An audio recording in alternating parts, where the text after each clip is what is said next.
Hey guys, I'm back and we are playing Halo Infinite. Weekly challenge grind completed, ultimate challenge unlocked, and this is the last ultimate challenge for season 5 and possibly for seasonal content in its entirety. We're coming to a new era in Halo where seasons no longer exist and it's only going to be operations, but ultimate challenges will continue as far as it sounds like, at least. But let's go ahead and see what we need to do for this last one. Demon Speed. Earn multi-kill medals in PvP. You need to get 3 multi-kills. Multi-kills is a double kill or better, and PvP means you have to play the multiplayer, not firefight. Firefight won't track for this challenge. And you'll earn the charm Night Takes Pawn. So that's the plan for today. You know, honestly, considering this sort of a multi-kill medal, they could have made this PvE also. They could have removed the PvP requirement. But looks like it's speculating. I mean, saying we do need to. So I'm thinking Husky Raid is the best bet for multi-kill potential. So let's go ahead and jump right in. Jay has joined us for this stream. Thank you for playing with me, Jay, through the weekly challenges.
Yeah, new content update model replacing the seasonal update model, I guess.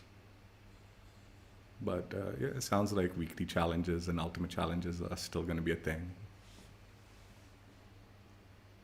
That's not going to be affected. Husky Raid.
How did that first melee like not even like hit him?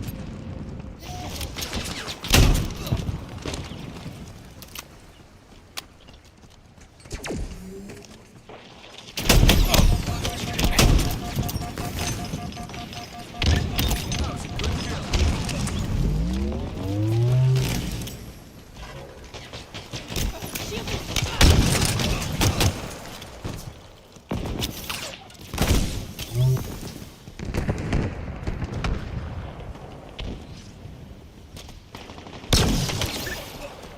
team took the enemy flag.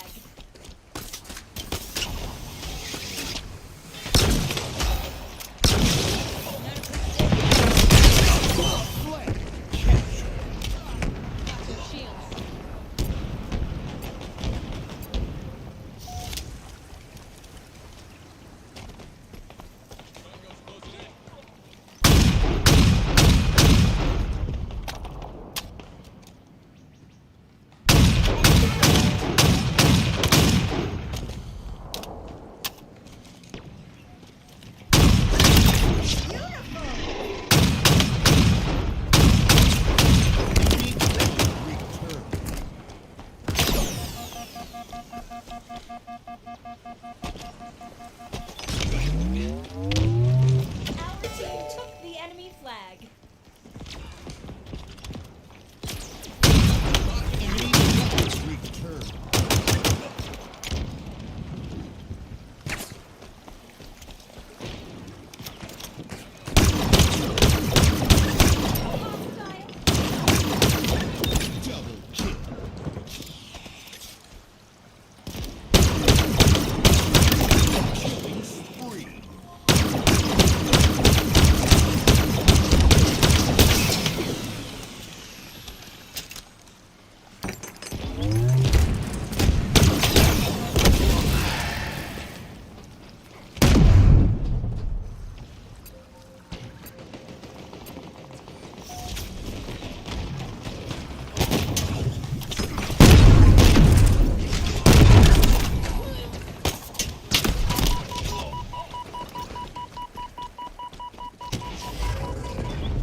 Triple kill.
what's up, Botsy? Oh, I don't know. For so many reasons. To get to the other side. Because there's greener pastures on the other side. I have no clue. Why? Let me know. Oh, thank you. It's not hard when you have like OP weaponry. You don't need nothing other than a good OPness. Good RNG weaponry.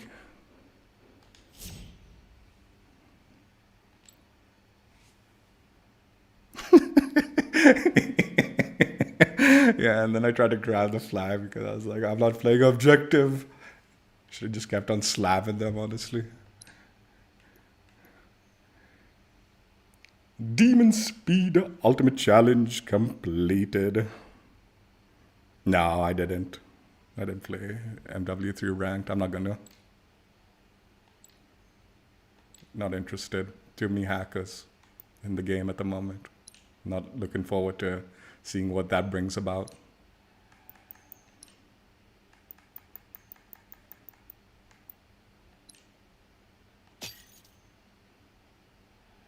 Knight takes pawn. Rare charm unlocked. Sound strategy, huh? I wouldn't know, man. I don't know. Is that a good idea? I presume so. Let's change color palette.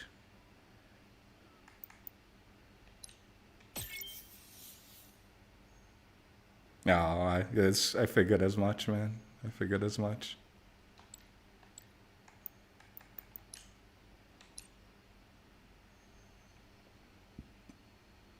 It's actually a decent looking charm.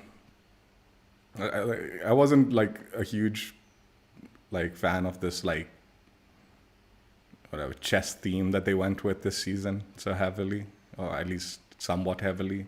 This one's a nice one. The horse charm, the horse piece, the knight, I guess.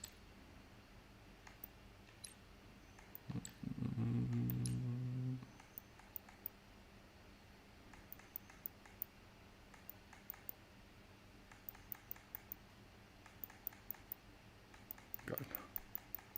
I don't know what to choose. Oh, that actually might look good.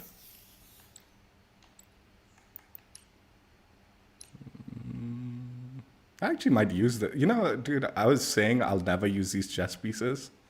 And now in the back of my head is like, if I find the right weapon for this chess piece, I might actually use it.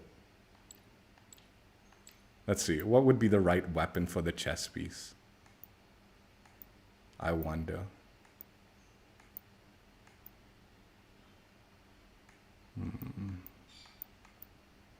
Part of me says like the sniper maybe, but not really. And I don't feel the BR. I don't feel it with the BR. Maybe the bandit. Maybe the bandit. I sort of want to change the weapon model on this bandit. Okay.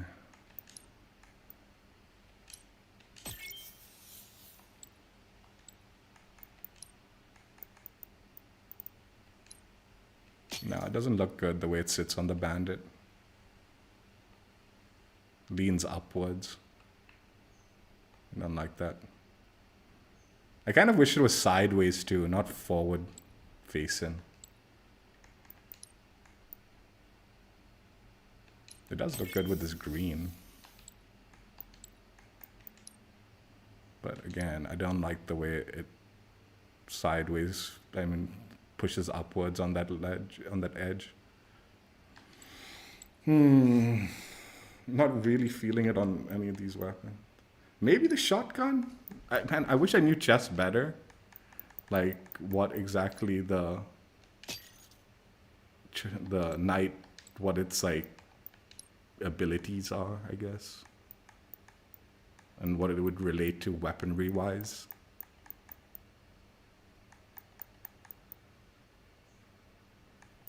I really want to get this bundle, man. But fuck it, man. I've not seen it. It's not come to the store once, even.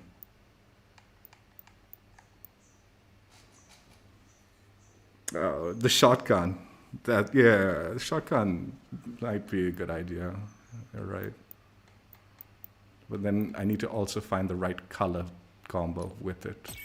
I don't think I have a good color combo with it for the shorty. Let's go with this one for preview sake, but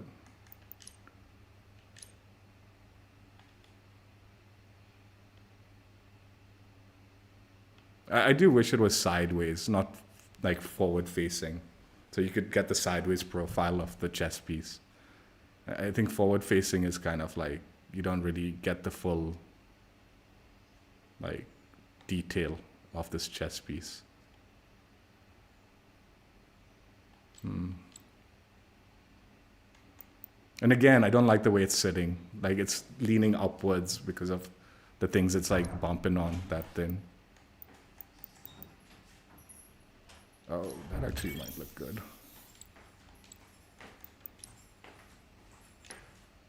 That shows off the charm better. It like stands out nicely. There you go, a little bit of sideways profile for the charm. Yeah, at least I think this shows off the charm nicely.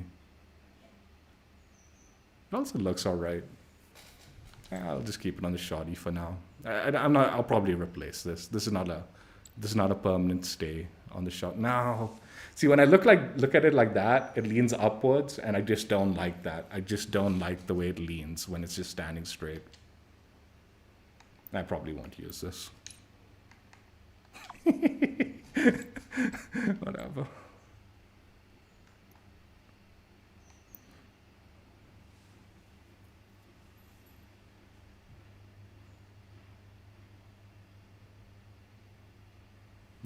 L.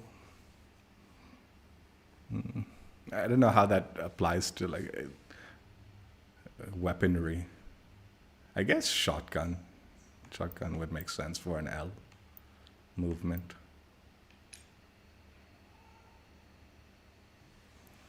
All right. Ultimate challenge completed. Final reward for season 3 completed. Played a little bit of firefight. Played a little quick play. Played a little bit of Husky Raid. More importantly, played with Jay. Thank you, Jay, for playing with me. I appreciate it. And Rook, I tried to invite you, man. If you had joined, I would have played more firefight, man. I wanted you to get in on it with us, play a little bit of firefight action. But now officially done with Halo for Season 5. And next up, content update. What is it like? I don't even know what they're calling it. Is it content update 29 or some shit like that? Dude, I don't even know, man. But what has leaked is some very nice Ultimate Challenge rewards. So no more seasons, but Ultimate Challenges are going to be there. And at least the few announced Ultimate Challenge rewards are going to be pretty cool. There are going to be 3 helmets that they've said are going to be tied to the Ultimate Challenges. And the helmets are based off the TV show. I know, TV show is nothing special, but those helmets look cool. And I'm actually looking really forward to like the 3rd one they showcased. I forgot what it was, man. Like, I think the Riz helmet or something. The Rizza helmet. But yeah, the helmets actually from the TV show, once they bring it into the game, those look really good. And obviously, like already announced, Mark IV core for the coming content update. So the new core is going to be the Mark IV, which I mean, I'm not an OG player, so like I don't know really how to feel about it. I actually really like this Mark VII core. I've like gotten really attached to it, but like everyone's like saying, you know, all the OGs are saying Mark IV. That's going to be the new core for everybody, and I guess it looks similar enough that I'll probably be digging it. So I'm keen to see how the core looks in game and all that. And obviously with the first content update, the first operation, if you buy the operation, it's going to be the like I guess an OG like weapon model for the AR. Again, not an OG player, so I'm actually really kind of attached to the way my AR looks. I actually really like the weapon model I'm using for it. Like this one. So it's going to definitely be... Dude, this is such a cool color. Oh my god, this Platinum Anniversary looks so good. I wish the bottom was red like the top, the ropes. But I just really like this this weapon model because of the way it looks with my coding that I use. So depending on like how this black cat coding looks on the OG weapon model, I might or might not buy the operation, but I'll definitely grind it out, right? I'm not gonna fall into like nostalgia bait purchases because there's no nostalgia for me in Halo. But if it looks good and it looks good with the stuff I'm using coding wise and all, I'll be down to pay for it. I'm down. Don't have issues paying for the operations, get that extra challenge slot for the grind, and if the weapon model looks good, I'm down for that. So yeah, that's what's coming up next week, I guess. Looking forward to it. And obviously Halo HCS gonna kick off in the future months, year 3. So there's definitely gonna be a year 3 of like competitive action. And yeah, those bundles also look tempting and interesting and all that. I mean, the biggest concern for me about this new like update, I think, which is with everyone's concern as far as this goes, is this is them winding down the content rollout for Halo Infinite. And I definitely get the same vibes. This is exactly what happened with Rogue Company. They stopped doing seasonal content. They started doing their little like mini operation kind of like seasons, like mini seasons or whatever. And then now if you look at Rogue Company, they just kind of double down on the operation, like, oh, we don't have another operation to release at the moment. Here, use the same operation you just had and all. And the kind of updates have gone to the wayside as far as Rogue Company goes, like to the point where I don't even want to play that game anymore. So that's my worry with Halo. I think the saving grace for Halo is always going to be the Forge content. I think that's going to keep it alive regardless of like updates and stuff like that, as long as the game's in a good place. Hopefully the new network update, like sorts out things, because that's also a big like negative point for me. Like if they can get that network model out sooner than later and it's actually decent, I'm going to be like, I'm down to keep playing the game regardless. Like I don't need like massive, huge content updates, as long as there's fresh stuff coming in via Forge maps and stuff like that. And the game actually is active and playable in a fun state, which is partially to do with the size of the player base and partially to do with the network structure and server structure that is being utilized. Both are equally as important, because if there's not enough players, then it doesn't matter how good the servers are, you're still going to have a bad experience because you're only going to be matching up with people too far away, so it's going to just be laggy. But if the servers are bad and you have a massive player base, that's still going to be a bad experience, so they both need to be good. So yeah, that's the hopes and whatever for the future of Halo. I do actually have a totally separate talking point that I want to kind of like discuss in this one. GG, by the way, Jay. I'm going to probably wrap it up and just do a little chat here and then call it quits. So I don't know if you want to hang and wait for me to finish my little chat, but yeah, I'm done as far as gameplay goes today. Yeah, thanks for playing with me, man. I appreciate it. It was fun. It was laggy in the multiplayer games, but you carried so hard, man. Like, we got the dubs regardless. That's what counts, man, for me. Got those challenges knocked out thanks to your help, man. I appreciate it. And it was fun, too, man. I enjoyed having the company. So, talking point number 1. Okay, it's 2 talking points, but stemmed from the same subject matter, I guess.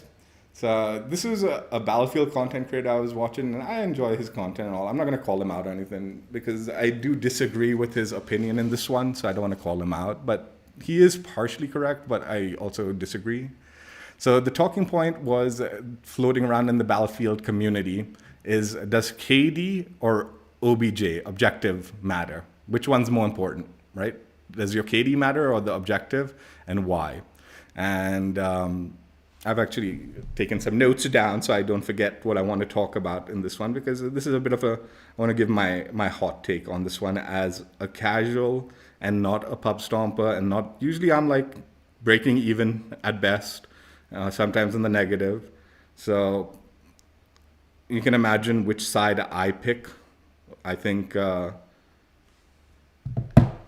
okay. So with this matter, okay, it's obviously game mode specific.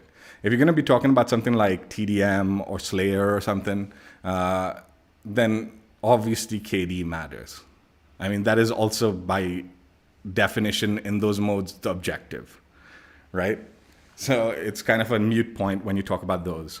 But when you're talking about objective modes, and now this is going to get a little bit confusing because I'm going to jump around from game to game when I talk about this. In Battlefield, it's kind of a combination of both. Like in Conquest, where there are massive objectives catching the points, right? But you have tickets, so the amount of lives you're wasting matters.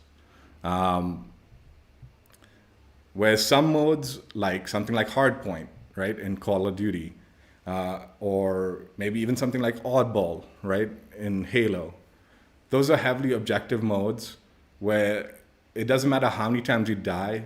All that matters is you're holding the hard point for long enough to take the W, the win. And the same goes for like something like Oddball, right? You hold the Oddball long enough, you win. It doesn't matter actually what the KD is. So in those scenarios, like obviously objective has to be like the clear-cut winner. Now, the Battlefield guys' debate was KD is actually what matters. KD actually definitely matters, and there's no two ways around it. But his examples of why KD matters, and this is now because he's a Battlefield player, you need to think Conquest mode, right, of Battlefield, where lives and objective are kind of part of the like game mode, but lives do matter in that mode, right? So his example was someone who gets 100 kills but doesn't play objective, right? And he maybe dies only 10 times.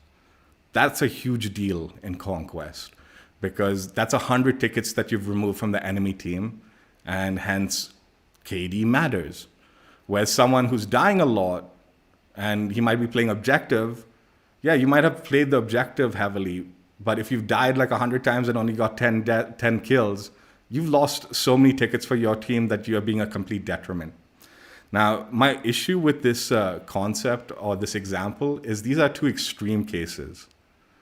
For the most part, you're not that guy, is the meme on this one. Most of us are just not that guy who are dropping 100 kills with 10 deaths.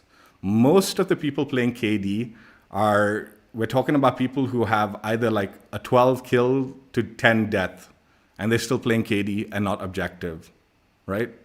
In this scenario, in the normal KD scenario, where even if you have 15 kills and 10 deaths, are you making such a massive difference to the game by not playing the objective, actively avoiding the objective, actively helping your team capture the objective?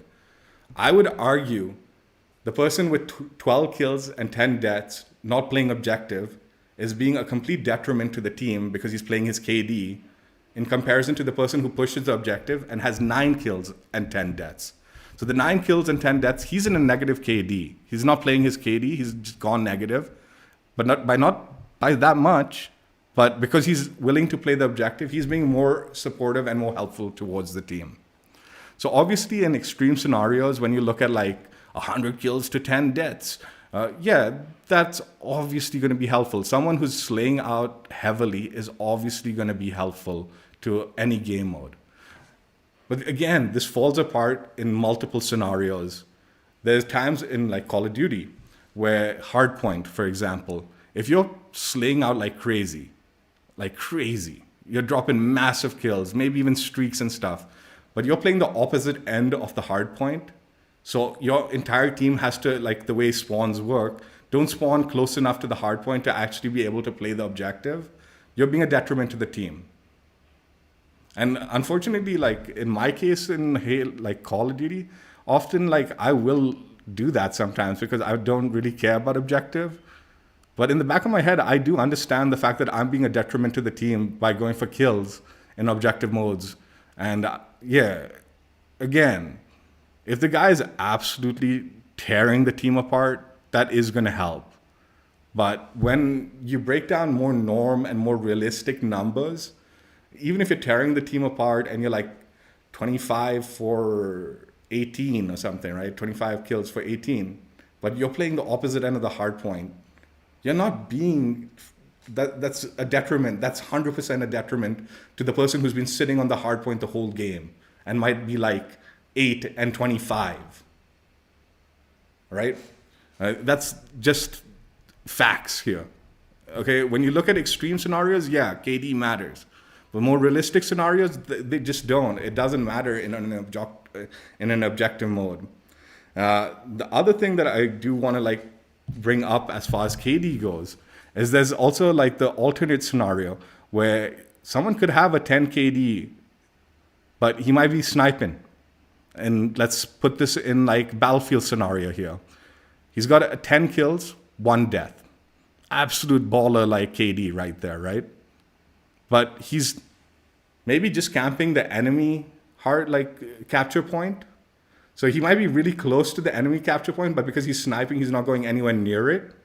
He's not capturing it, okay? And then on top of that, in Battlefield, you've got 10 kills as a sniper, but you're so far away from the enemy, it's very realistic that the enemies are reviving their teammates. So yeah, your KD looks like a 10 KD, but how many of those actual kills are kill confirms? Right? And top of that, you're not capturing the point, so the enemy's holding that point for even longer. So here's another scenario like where KD looks great, but when you're looking at a more realistic number, like not 100 for 10, but 10 for 1, same KD here, but completely not helpful for the team in realistic perspectives. Now let's look at an inverse scenario where it's an objective player, right? An objective player, medics, reviving teammates, dropping trophy systems, preventing like enemies from pushing choke points, like just the fact that trophies are up and redacted is a huge issue, like huge deal. Like it prevents massive like pushes in choke points, right? Resupplying your teammates allows your teammates to push more aggressively. Okay? Reviving them, healing them. Even something like spotting enemies, like spot assists in Halo, in Battlefield. Or even in Battlefield, you have the spot equipment, right? Some of the recon classes are spotting enemies and all. Here's an objective aspect that is very beneficial to your team to help them push objectives, hold choke points, keep them alive longer and larger quantities of them alive so you can make larger and more effective pushes. That same person might only have like 2 or 3 kills or 4 kills and 8 deaths, a 0.5 KD. But there's a reason he has more score than most people, even with that lower like KD. And he might be on higher on the leaderboard because he's playing those like essential roles in essential spots that are allowing his team to like progress to the objectives. And in something like Battlefield, pushing an objective and then capturing it opens up new spawn points for your team. This is huge aspects of objective play. And you cannot quantify someone going 25 and 10 even, but not capturing any points and allowing his entire team to be spawn trapped in the back of the map. Versus someone going like 4 and 10 or 5 and 10, but allowing him and his team to constantly push forward to eventually spawn trap the enemy in their spawn, right? So obviously in like extreme situations, when you're talking about like really high levels of kills, like 100 for 10. Yeah, in those scenarios, yeah, KD is obviously playing a massive role to like the success of the victory of the match, right? So that's my. Um, did I have anything else? That's my little rebuttal to KD versus objective. I think yes, KD matters to a certain extent, and yes, a negative KD can be detrimental to the team in certain modes for sure, and in even like sometimes objective modes. If you're constantly dying, you're not being helpful to the team, so that is a factor, you know. But to deny objective players where the masses are average players or average KDs, you know, objective matters. If you're just dropping average numbers and you're not playing objective, you are absolutely being a detriment to the team. You are absolutely being a detriment to the team in objective modes if you're just dropping average numbers. Again, in extreme cases, I can see the value of a very high KD. But yeah, I think a lot of times when people get mad at people playing KD, it's not the people who are dropping 100 for 10. It's the people who are dropping like 12 for 10 and refusing to play the objective because they're too scared to go 9 and 10. They're like, no, I don't want to drop my KD to a 0.9, so I'm not going to push that objective. And it's like, yo, why are you playing your KD, man? This is not that big of an issue. Why is it to play objective, right? The second topic, same content creator, he seemed a little upset with the terminology sweats. He's like, man, when people are playing really good, they're called sweats. It's a derogatory term. No, that's not the definition of a sweat. I'm going to try to define sweat from what I understand of it. A high KD player who drops a huge like 100 bomb or 80 bomb or something in like Battlefield, or is like first in the like match, you know, he's got the highest skills and all. That doesn't necessarily make him a sweat. Someone good isn't equal to someone sweaty. Okay, that's not what the equation is. It's not like, oh, he's good, he's a sweat. No. A sweat is, in my opinion, someone defined who is taking a casual mode and playing it like it's a tournament for cash. Taking it a casual mode, so seriously, and playing so like his life depends on it, right? And his career and his income depends on it. That's what defines a sweat, right? If you're playing rank mode, there's stakes involved. You know, you're trying to get your rank, so you can understand the sweat aspect of that. But when you're playing pubs and you're playing it balls out, that is the definition of you sweating. That's the definition of you sweating. You being good and then playing pubs casually and still being good doesn't define you as a sweat.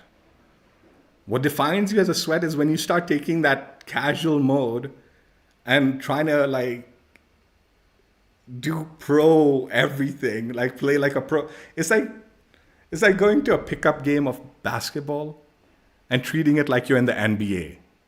People are going to look at you funny. Yeah, you might be good at basketball, but you're playing a pickup game of basketball. You don't need to go that hard. You can still be good. You can still drop the numbers you need to be dropping and be like effective. But you don't need to be like freaking slide canceling, snake in every corner. Shit, man, I was watching someone play zombies for the first time, and this person was such a sweat. He or she was snaking cover against a zombie. I was like, dude, what are you fucking doing? You're snaking a freaking like zombie? Dude, are you kidding? Like snake gunfighting a zombie. Like it was like a mangler or something. I'm like looking at this person snaking cover while he or she's shooting the like mangler. And I'm like, what the hell is going on here, man? This is definition of someone taking something that's casual to a sweaty level. right? Uh, Come on. You're snaking in zombies. This is like definition of sweat, right? Now the sad thing is streamers, often the like hard streamers, like the good ones, not like me. Not like I'm one of the duds. But the hard streamers, right, that are pub stomping and trying to impress their stream, right? They will often be called sweats. Because in the end of the day, for them, it is the entertainment aspect is there. They need to perform for their audience. There's financial incentive for them. But for everyone else in the lobby who's playing against them, they're just casuals. You're playing in a pub's mode, sweating. Yeah, for you, it's your career and your financial incentive is there. So you do need to sweat to like impress your audience. But for everyone else in the lobby who's just seeing you play like money's involved in a casual mode, you're going to end up being defined as a sweat. That's just the bottom line, dude. That's just the bottom line. You gotta take it, man. You gotta take it. If you're not sweating, and you're just playing casually and all that, you're not going super hard, you're just good. That's different. That's different. You know? But when you're playing like it's for money, in a casual pubs mode, that's the definition of you being a sweat. So those are the two topics I wanted to talk about. It was just something I was thinking about because I was watching. Again, I actually really like the guy's content video, like I said, I agree with him when he was talking about it as extreme cases. Like I said, the 100 for 10. Yeah, in those scenarios, especially in Battlefield Conquest or something, you drop 100 like kills for 10 deaths. That's extremely impactful for Conquest. But in my eyes, I'm like, dude, most people aren't that. Most aren't that, like I said, aren't that guy.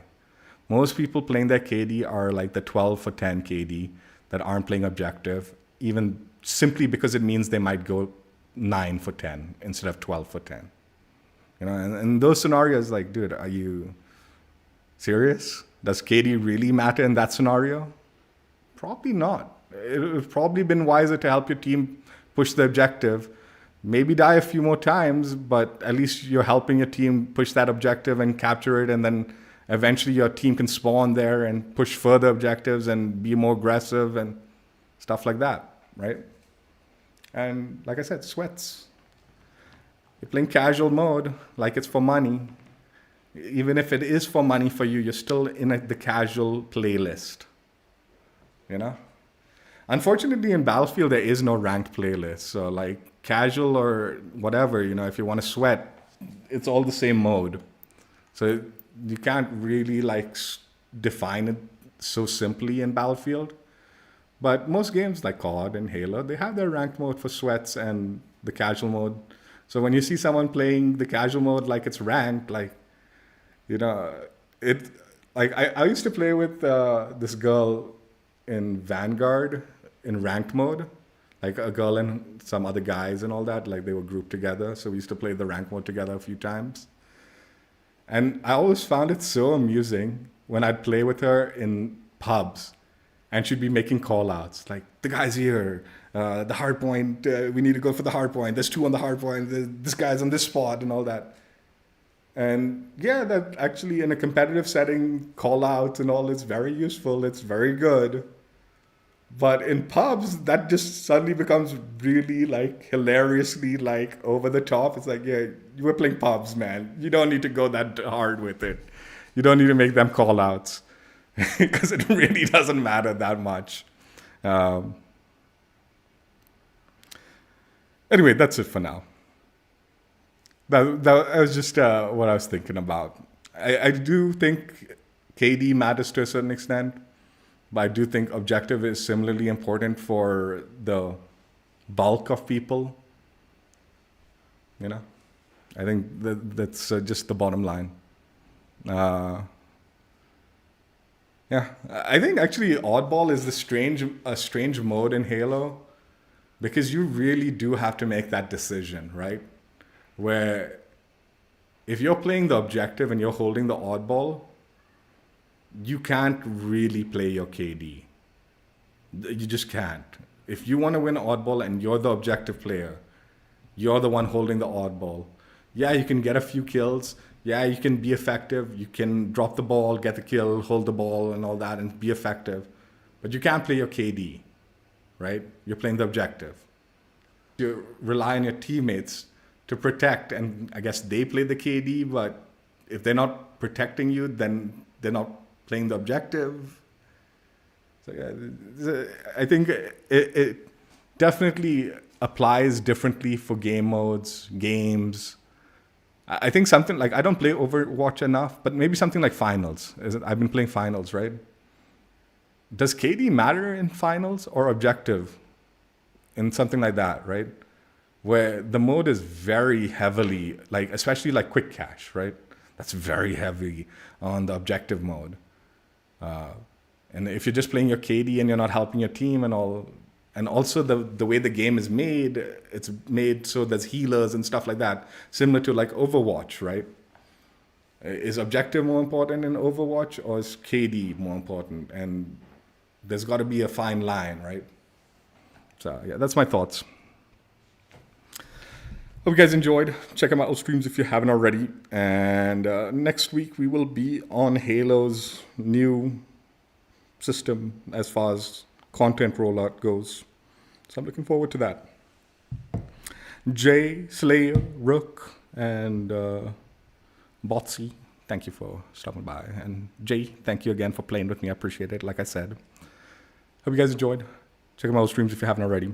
And I will catch you later. Bye. Yeah, Halo Season 5 officially over. But I guess content update or 29 coming along. Hopefully it'll be good.